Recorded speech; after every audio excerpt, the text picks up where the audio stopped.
Standing outside my childhood home, I watched through the window as my entire family celebrated my brother's engagement party, the same party I wasn't invited to.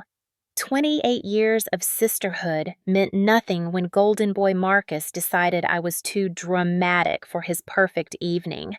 But what broke me wasn't the exclusion, it was hearing my own mother laugh when Marcus joked about keeping toxic family members away. That's when I realized this wasn't about one party. This was about something much deeper, and I was about to uncover a betrayal that would shatter everything. Before we dive into this wild journey of family revenge, I'd love to know, are you watching from your cozy living room or maybe sneaking a listen during your commute? Hit that like button if you've ever felt excluded by your own family, and don't forget to subscribe because this story has more twists than a soap opera. Trust me, you won't want to miss what happens when the quiet sister finally fights back. The morning after the engagement party, I sat in my small apartment nursing both a coffee and wounded pride. My phone buzzed with social media notifications, photos from the party I wasn't invited to. There was Marcus with his fiancée Sophia, my parents beaming my cousins, my aunts, even family friends I hadn't seen in years. Everyone except me. I'd always been the black sheep. While Marcus excelled in business school and landed a corporate job, I chose to be a freelance graphic designer. While he bought a house in the suburbs, I rented a tiny place downtown. My parents constantly compared us, always finding ways to highlight how Marcus was more stable and more successful. But this felt different. This wasn't just favoritism, this was deliberate cruelty. I decided to call my mom. Maybe there was a misunderstanding. Maybe the invitation got lost in the mail. "Oh, Serafina," my mother said when she answered, her voice carrying that familiar dismissive tone.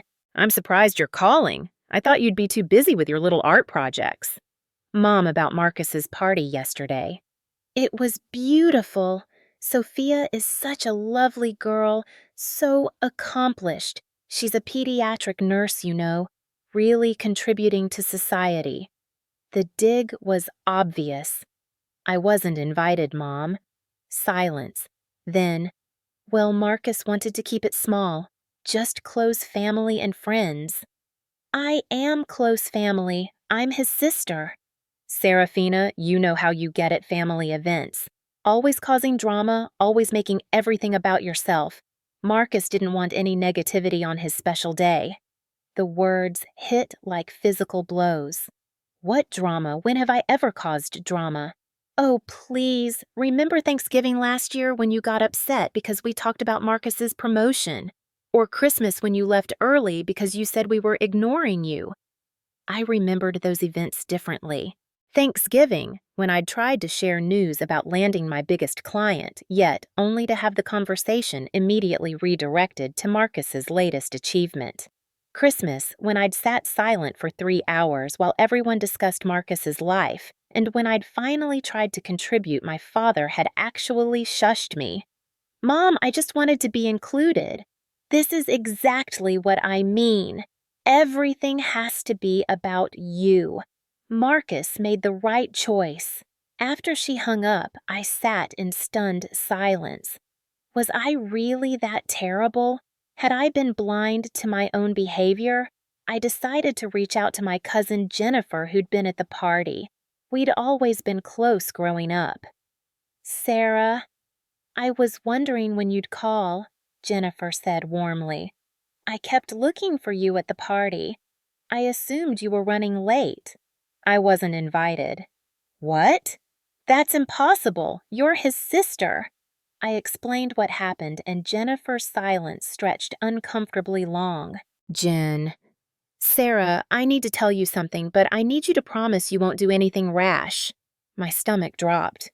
"What is it?" "At the party, I overheard your parents talking to some relatives. They were saying things about you. Terrible things. Your mom told Aunt Patricia that you were jealous of Marcus's success and that you'd probably try to ruin the engagement somehow." The room started spinning. "What else?"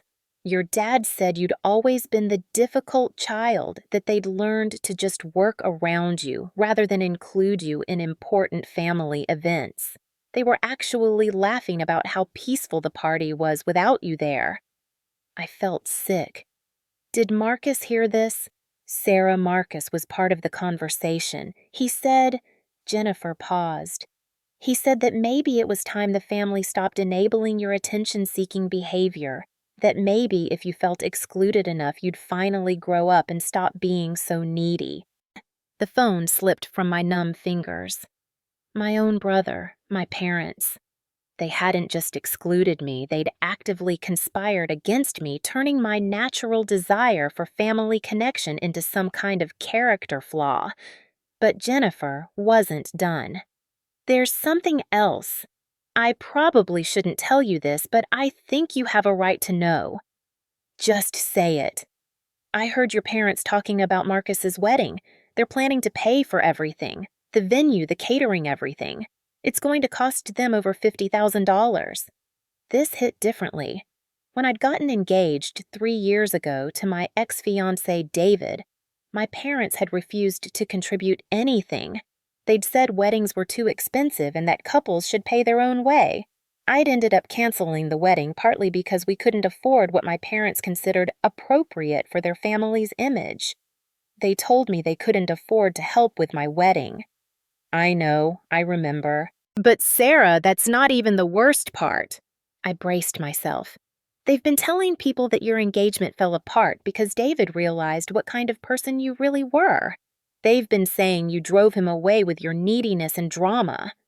The truth was that David had left because he'd gotten a job offer across the country and didn't want a long-distance relationship. It had been mutual, amicable even. But my parents had twisted it into another example of my failures. Jen, how long has this been going on? Honestly, I think it's been happening for years. I just never noticed because I always assumed you knew about family events and chose not to come to some of them. My mind raced back through years of family gatherings. How many times had I shown up to find inside jokes I wasn't part of? How many conversations stopped when I entered a room? How many times had I felt like an outsider in my own family and blamed myself for not fitting in? I need to go, I said quietly. Sarah, what are you going to do? I don't know yet, but I'm done being their convenient scapegoat. That evening, I sat in my apartment looking through old family photos. In every single one, I was either on the edge of the group or conspicuously absent. How had I never noticed this pattern before? My phone buzzed with a text from Marcus. Hope you're not being dramatic about the party thing. Some people just aren't cut out for certain social situations. I stared at that message for a long time. The condescension, the casual cruelty, the assumption that I would just accept this treatment. That's when I knew I wasn't going to take this lying down anymore. For 3 days, I didn't respond to Marcus's text. Instead, I did something I'd never done before. I started documenting everything. Every slight, every exclusion, every time my accomplishments were minimized or ignored. I went through old text messages, emails, and social media posts. The pattern was undeniable and heartbreaking, but documentation wasn't enough. I needed allies, and I needed evidence of just how deep this favoritism ran. I started with my grandmother, my father's mother, who lived in an assisted living facility across town. Grandma Rose had always been sharp as a tack and had never been one to sugarcoat family dynamics. "Serafina, darling," she said when I visited her Thursday afternoon. "What a lovely surprise. I feel like I never see you at family gatherings anymore." "That's actually what I wanted to talk to you about, Grandma." I explained everything, the engagement party, the exclusion, what Jennifer had told me. Grandma Rose's expression grew darker with each detail. "Those fools," she muttered. "I've been watching this happen for years, hoping you'd eventually stand up for yourself. You knew. Honey, when you live as long as I have, you recognize patterns. Your parents decided early on that Marcus was their golden child and you were, she paused, choosing her words carefully, expendable. The word hit like a slap, but somehow hearing it from Grandma Rose felt validating rather than hurtful. Do you remember your high school graduation? She continued. I did.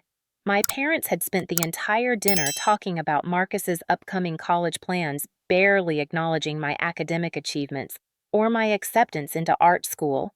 I tried to redirect the conversation to you 3 times that night. 3 times your mother steered it right back to Marcus.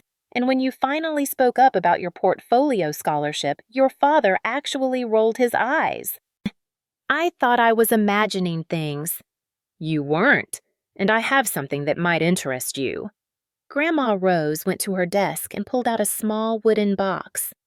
Your grandfather left specific instructions about his inheritance, instructions your parents never followed. She handed me a yellowed envelope with my name written in my grandfather's handwriting. Inside was a letter dated just before his death 10 years ago.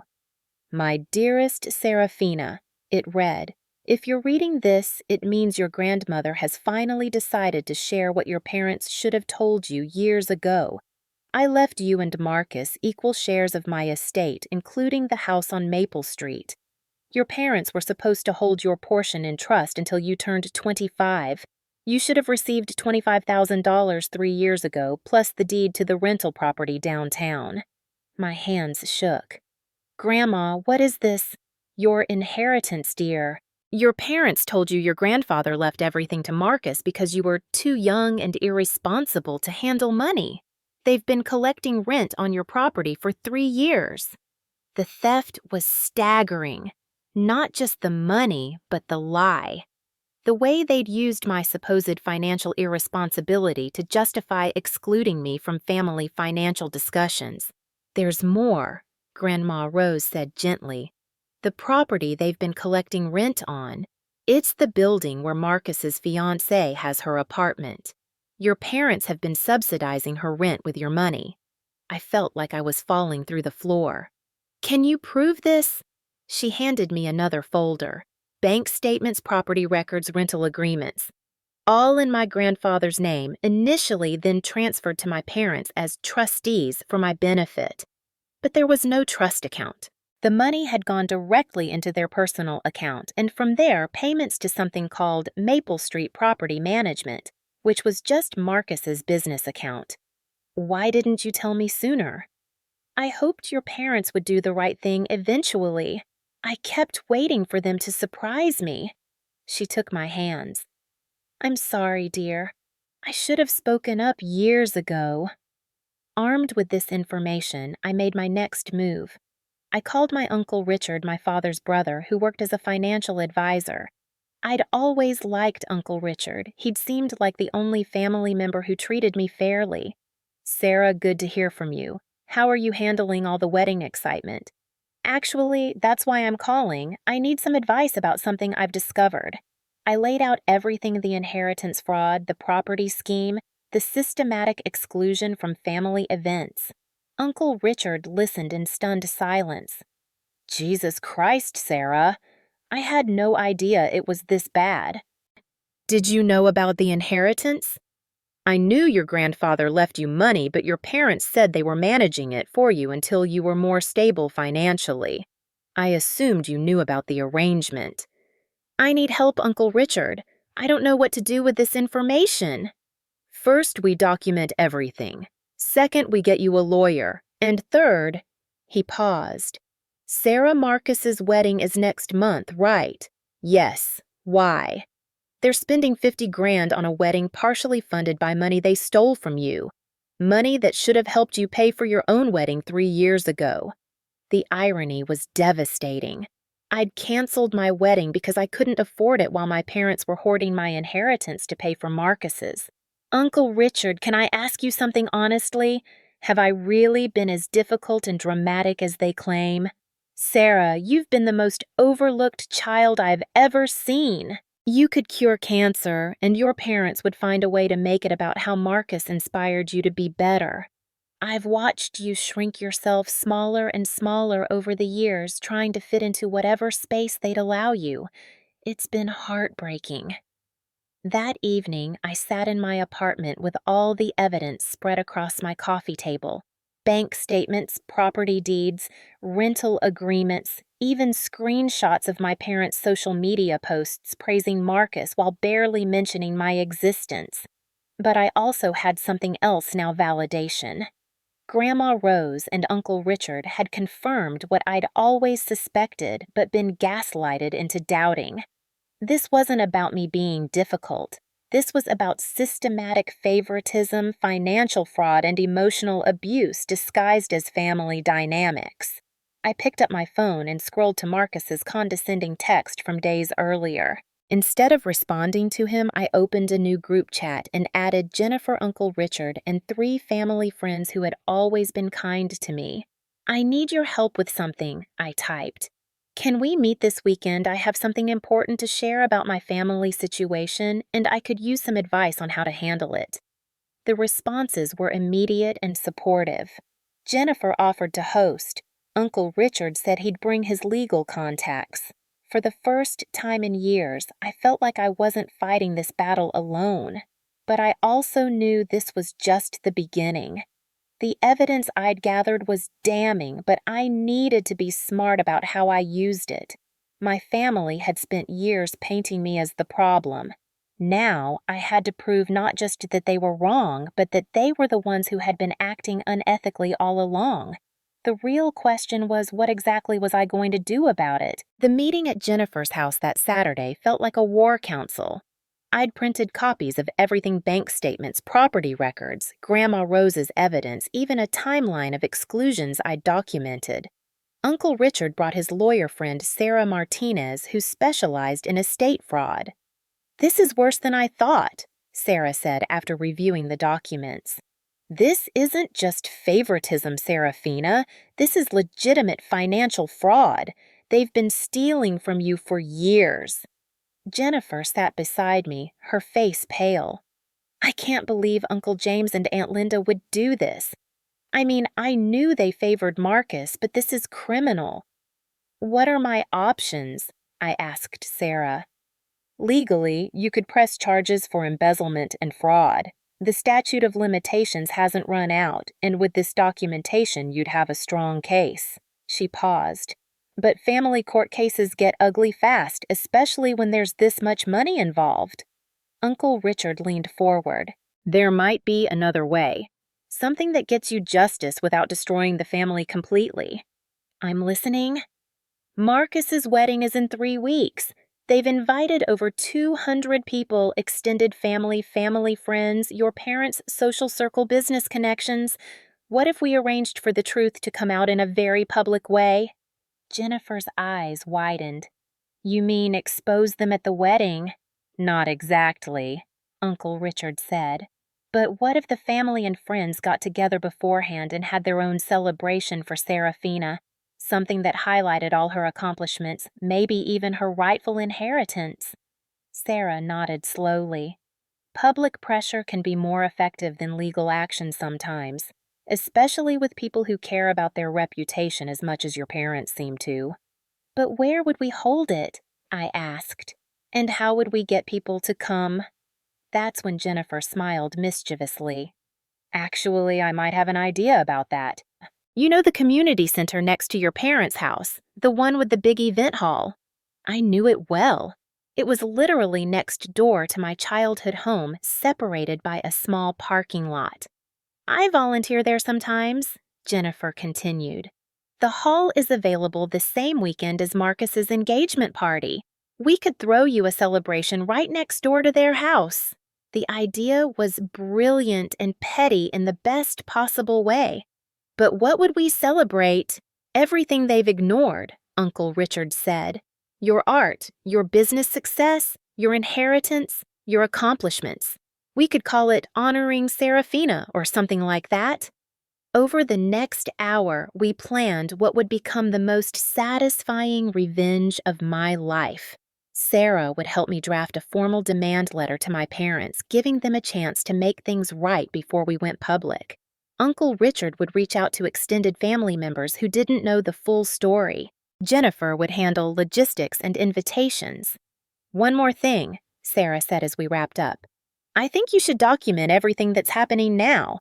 Keep records of who you're talking to, what you're planning.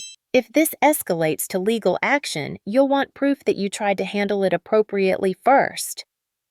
That evening, I started making calls. My first call was to my art school friend Marcus. Different Marcus, thankfully, who now ran a successful gallery in the city.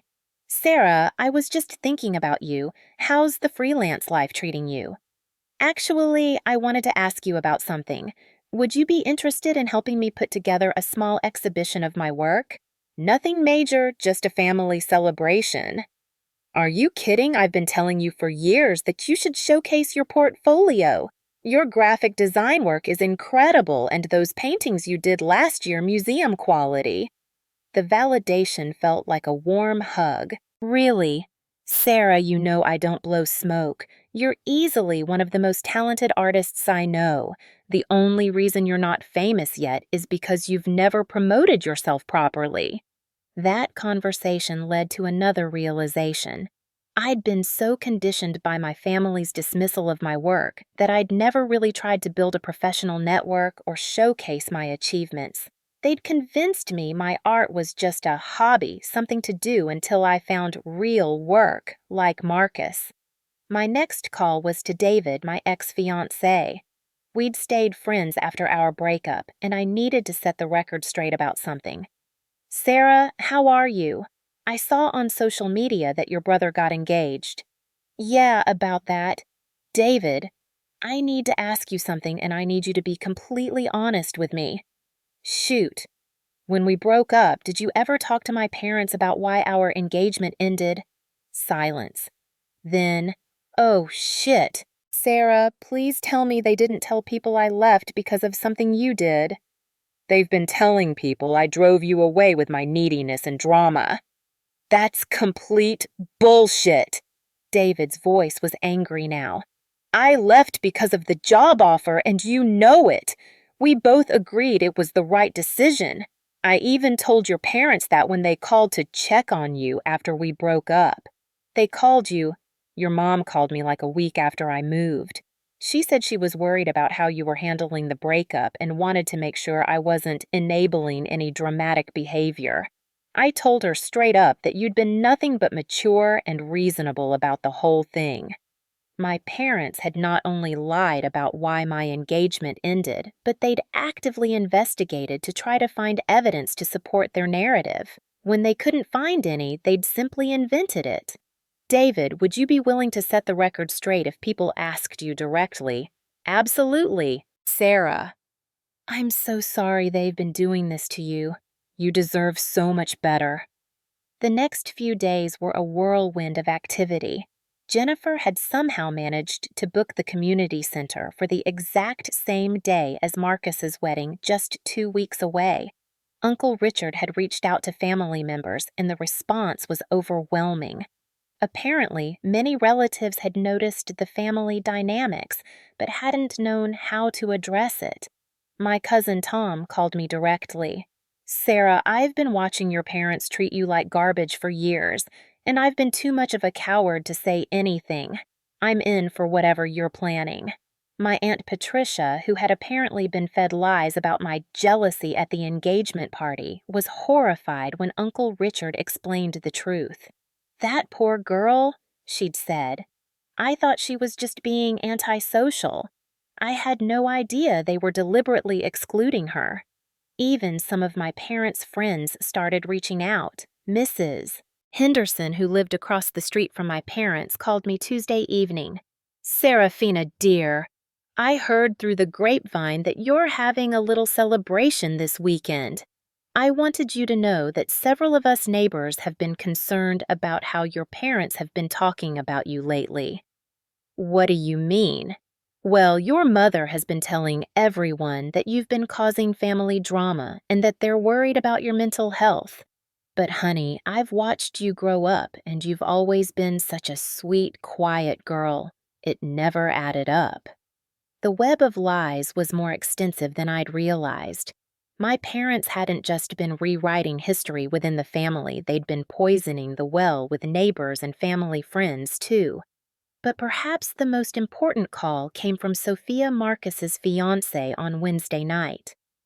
"Sarah, this is Sophia. I think we need to talk." My heart raced. Was this some kind of trap? "Okay. I just found out about the apartment situation, about the rent money. Marcus finally told me where the money for the subsidized rent was coming from." Her voice was shaky. "I had no idea it was supposed to be your inheritance money. I thought your parents were just being generous. Sophia, No, let me finish. I also didn't know you weren't invited to the engagement party on purpose. Marcus told me you'd declined because you were busy with work. I even asked him several times if we should call you, and he said you preferred not to be bothered with family events." The lies just kept coming.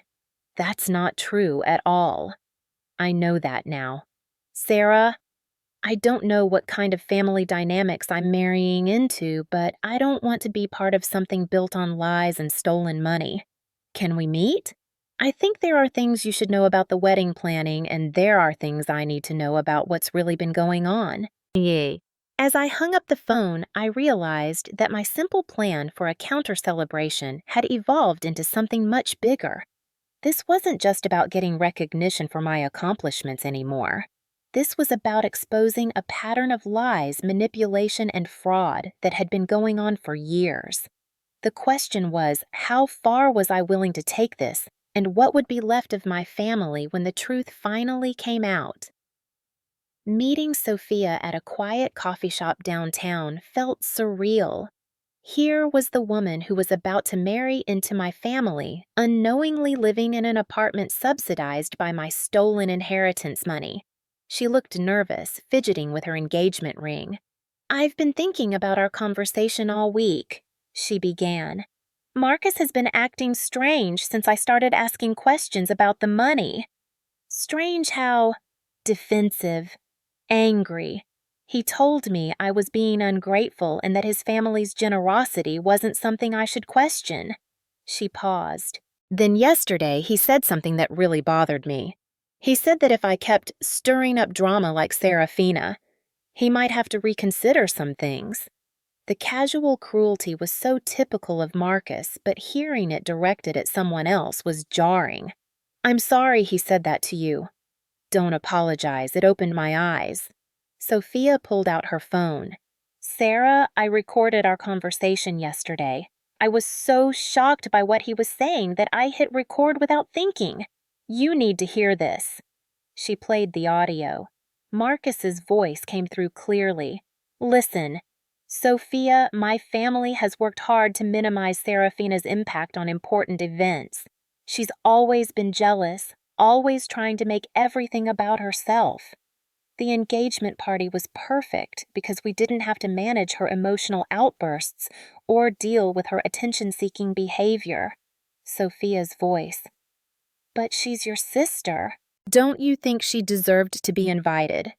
"Marcus, some people don't deserve things just because they're related to you.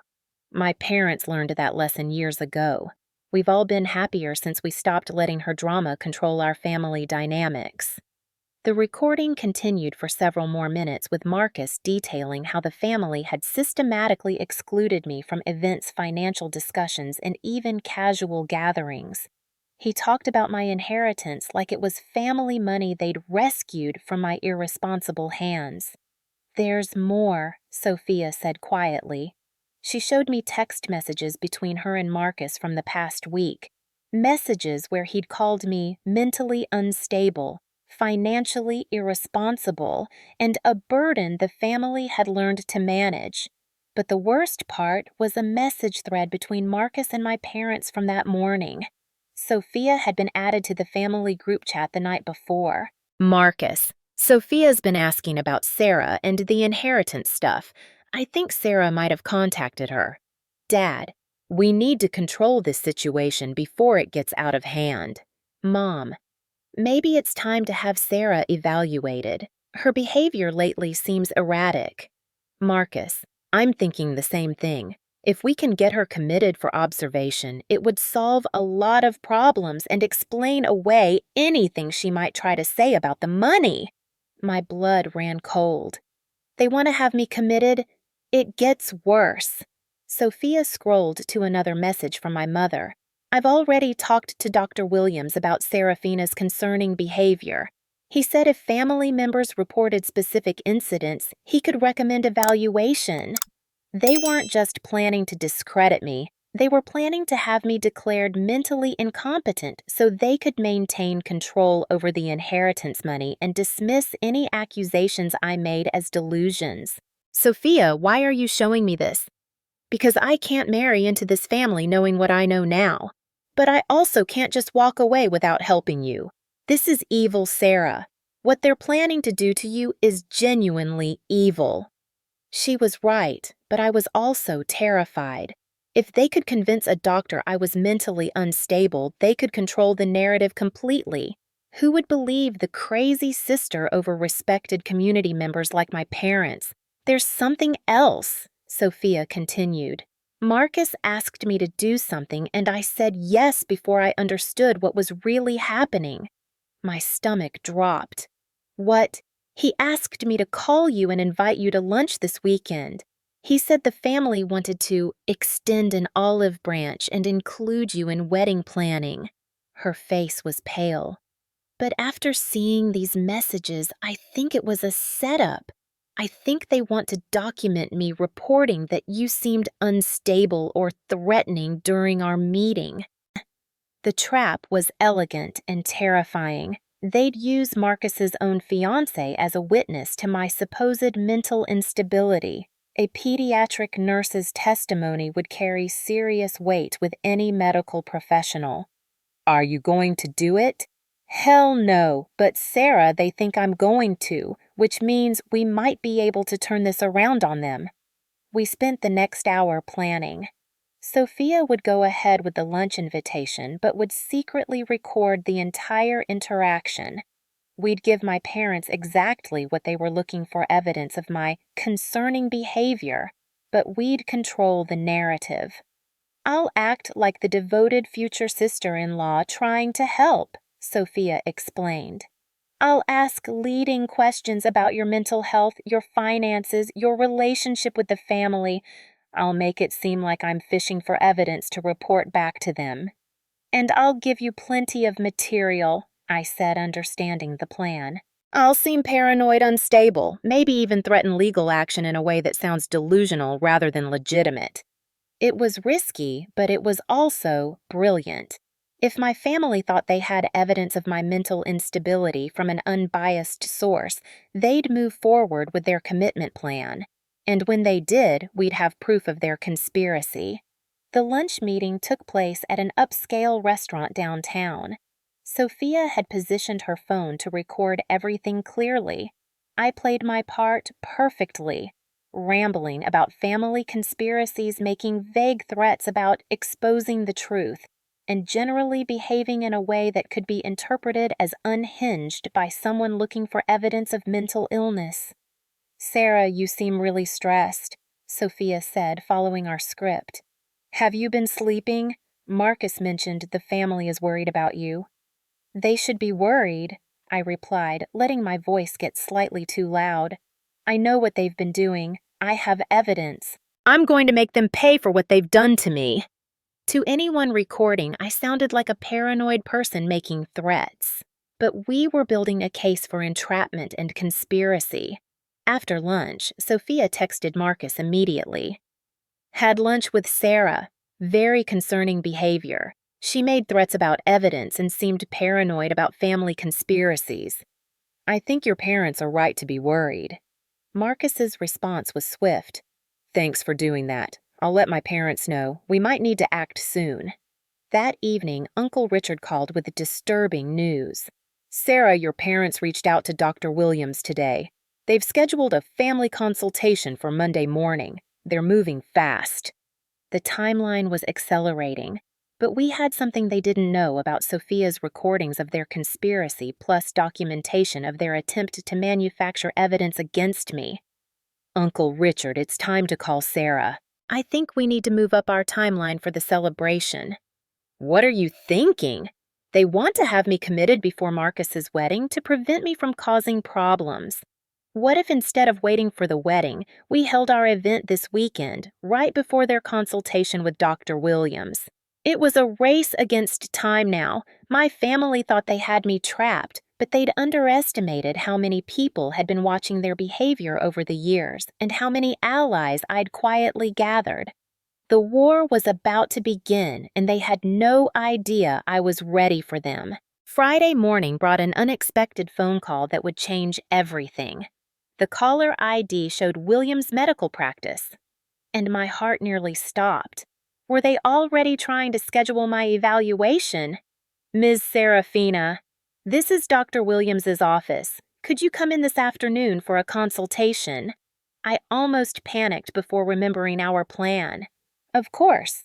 What time works? But when I arrived at Dr. Williams's office, I discovered something I hadn't expected. Dr. Williams himself was waiting for me along with a woman I didn't recognize.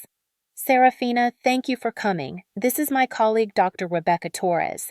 She's a psychiatrist who specializes in family dynamics and elder abuse cases.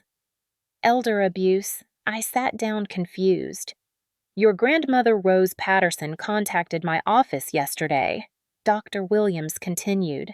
She's concerned about some family members attempting to manipulate the medical system to gain control over your inheritance and legal autonomy. My jaw dropped. Grandma Rose had been busier than I'd realized. Dr. Torres leaned forward. Mrs. Patterson brought us documentation of what appears to be financial fraud, along with evidence that family members are planning to use false mental health claims to maintain control over stolen assets. She's asked us to conduct an independent evaluation to document your actual mental state. She also brought us this. Dr. Williams handed me a folder. Phone records showing multiple calls between your parents and my office, where they've been discussing your supposed mental health decline. The problem is, you've never been my patient, and they've been providing information that contradicts all available evidence. Dr. Torres opened her notepad. Your grandmother also mentioned that someone close to your family has been recording conversations that document this conspiracy. Would you happen to know anything about that? I looked at both doctors carefully. Could I trust them? If I did have such recordings, what would happen to them? They would become part of your medical record as evidence that you're being psychologically manipulated by family members, Dr. Torres said. In cases like this, we're mandated reporters. If someone is attempting to weaponize the mental health system to commit fraud, we're required to report it to authorities. That's when I realized Grandma Rose had orchestrated something brilliant. She'd turned my family's own plan against them by getting medical professionals involved before they could control the narrative. I called Sophia immediately. Can you come to Dr. Williams's office? Bring everything. An hour later, Dr. Torres was reviewing recordings, text messages, bank statements, and documented evidence of the systematic exclusion and financial fraud. The two doctors exchanged glances that I couldn't quite read. Ms. Serafina, Dr. Dar, Williams said finally. In my 25 years of practice, I've never seen such a clear-cut case of financial abuse disguised as family concern. Your parents have been calling my office for 3 weeks describing symptoms and behaviors that, according to this evidence, they've either fabricated entirely or deliberately provoked. Dr. Torres was still reviewing Sophia's recordings. This conversation where your brother discusses having you committed to solve problems and explain away your accusations about stolen money, this is conspiracy to commit fraud using the medical system. What happens now? I asked. Now we document everything, Dr. Torres said. We're going to conduct a comprehensive evaluation that will clearly establish your mental competency and document the psychological abuse you've endured. Then we're going to write a report that explains exactly what your family has been attempting to do, Doctor. Williams added. We're also going to contact Adult Protective Services and the District Attorney's Office. This level of financial exploitation and attempted medical manipulation requires investigation. But the biggest surprise came when Dr. Torres asked, Ms. Serafina, are you aware that your parents scheduled a commitment hearing for Tuesday morning? They've already filed preliminary paperwork claiming you pose a danger to yourself and others. My blood went cold. They'd moved even faster than we'd anticipated. In just 4 days, I could have been involuntarily committed based on their lies. However, Dr. Williams continued, they made a critical error. They listed me as the evaluating physician despite the fact that I've never examined you. When the court contacted my office to confirm my assessment, I had to inform them that no such assessment existed. Saturday morning, Sarah Martinez called with more news.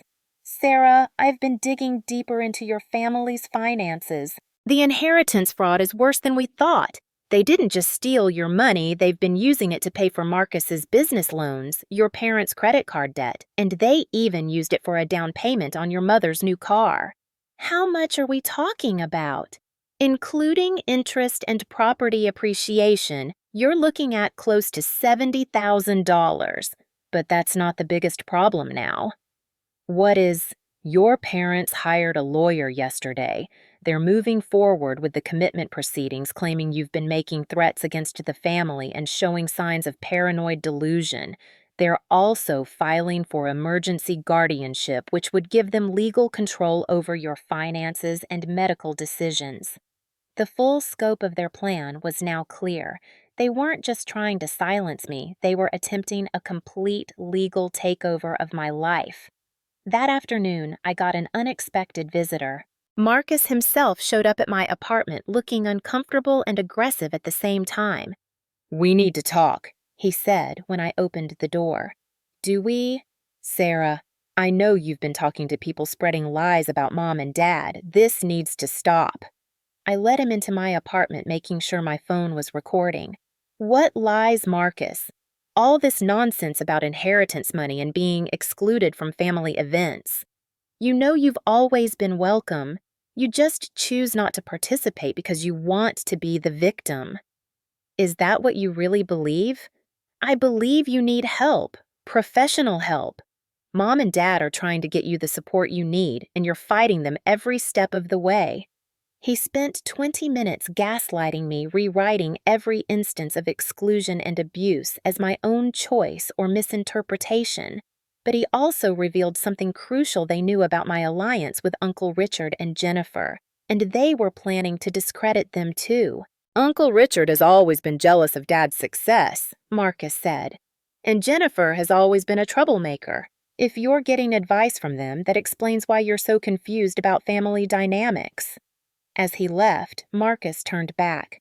"Sarah, Tuesday morning, you're going to be evaluated by a professional.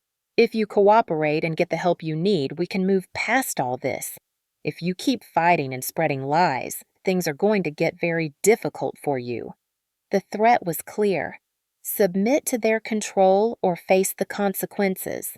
That evening, my phone rang with a call that would provide the final piece of evidence I needed. It was Mrs. Henderson, the neighbor. "Serafina, dear, I just heard the most disturbing conversation. Your parents were in their backyard talking loud enough for me to hear from my kitchen window." "What did they say?" "Your mother was telling your father that once they have guardianship, they can sell your grandfather's property and use the money to pay for Marcus's wedding and honeymoon. She said, quote, 'Once she's declared incompetent, all this inheritance nonsense becomes irrelevant.'" The final piece of the puzzle clicked into place. This wasn't just about silencing me, or even just about the money they'd already stolen. They were planning to use forced guardianship to steal everything my grandfather had left me permanently. But they'd made one crucial mistake. They'd underestimated how many people had been watching their behavior and were ready to speak up when it mattered. The celebration we'd planned for Sunday was about to become something much more significant, the public unveiling of everything they'd tried to hide. Sunday morning dawned bright and clear, perfect weather for what would become the most satisfying day of my life. The community center next door to my parents' house was buzzing with activity as people arrived for what we'd officially titled Celebrating Serafina Honoring Art, Truth, and Family. I stood at the window of the event hall watching my parents' house.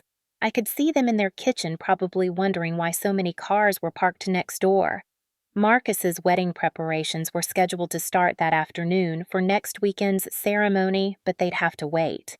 Uncle Richard had outdone himself with the turnout. Nearly 80 people filled the hall. Family members, family friends, neighbors, my art school colleagues, even some of my clients who'd become friends over the years. But the most important attendees were Dr. Torres, Sarah Martinez, Detective Lopez from the Financial Crimes Unit, and a court reporter Sarah had hired to document everything. "Are you ready for this?" Jennifer asked, squeezing my hand. Before I could answer, Grandma Rose took the makeshift stage. At 87, she commanded attention like a general addressing troops. "Thank you all for coming to honor my granddaughter Serafina," she began. "Many of you have watched this family for years. You've seen patterns that concerned you but didn't know how to address. Today, we're going to talk about those patterns." For the next hour, the truth unfolded like a perfectly orchestrated symphony. Uncle Richard presented the financial evidence bank statements, property records, and proof of the $70,000 in stolen inheritance money. Dr. Torres explained the attempted medical manipulation and the guardianship conspiracy. Sophia played recordings of Marcus and my parents planning my commitment. But perhaps the most powerful moment came when Mrs. Henderson and 3 other neighbors stood up to share their observations about how my family had treated me over the years. "I've watched this family for 15 years," Mrs. Henderson said. "I've seen Serafina excluded from gatherings. I've heard her parents speak disparagingly about her to neighbors, and I've watched them celebrate her brother's achievements while ignoring hers. What we've learned today explains everything I've witnessed." The room was dead silent except for the soft clicking of the court reporter's machine.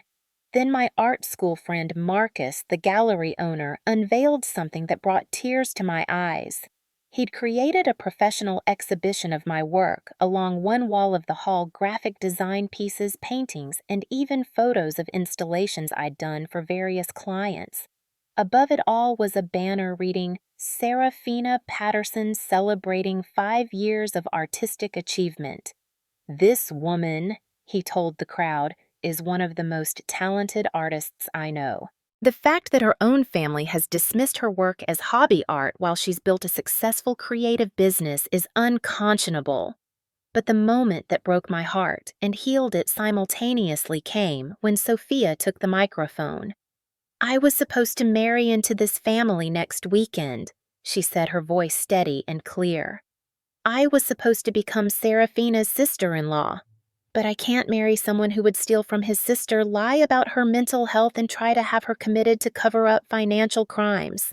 She pulled off her engagement ring and set it on the table beside the evidence. "I'm calling off the wedding. I won't be part of a family built on lies and abuse." The gasps were audible. Through the window, I could see my parents standing in their yard, having clearly noticed the crowd and probably wondering what was happening. Detective Lopez stood up next. "Based on the evidence presented today, I'll be filing charges for embezzlement, conspiracy to commit fraud, and attempted exploitation of vulnerable adults. Warrants will be issued tomorrow morning." That's when my father appeared at the community center doors. He looked around the room, taking in the crowd, the evidence displays, the court reporter, and finally his mother sitting in the front row with a satisfied expression. "What the hell is this?" he demanded. Uncle Richard smiled. "This is the family meeting you should have called years ago, James. The one where we discuss how you've been treating your daughter." My mother appeared behind my father, her face pale as she recognized neighbors, family members, and family friends filling the room. "Mother, what are you doing?" Grandma Rose stood up slowly. "I'm doing what I should have done years ago, Linda. I'm protecting my granddaughter from your abuse. May. What followed was 45 minutes of the most beautiful accountability I've ever witnessed. Family members who'd stayed silent for years spoke up about what they'd observed. Friends shared stories about how they'd watched me shrink and diminish myself trying to win approval that was never going to come. Neighbors described years of watching my parents exclude and demean me. Marcus arrived halfway through, probably expecting to find an empty community center. Instead, he found his ex-fiancée detailing his conspiracy to have me committed and his embezzlement of my inheritance money. "This is insane," he said, looking around the room. "You people are enabling Serafina's delusions. She's clearly having some kind of breakdown." Dr. Torres stood up. "Mr. Marcus, I'm Dr. Rebecca Torres, a licensed psychiatrist. I've conducted a comprehensive evaluation of your sister. She shows no signs of mental illness, delusion, or instability. However, the evidence suggests that you and your parents have been engaged in a systematic campaign of psychological manipulation and financial abuse." She handed him a document. "This is my official report, which I'll be filing with the court tomorrow. It recommends immediate dismissal of your guardianship petition and suggests that you and your parents undergo evaluation for antisocial behaviors."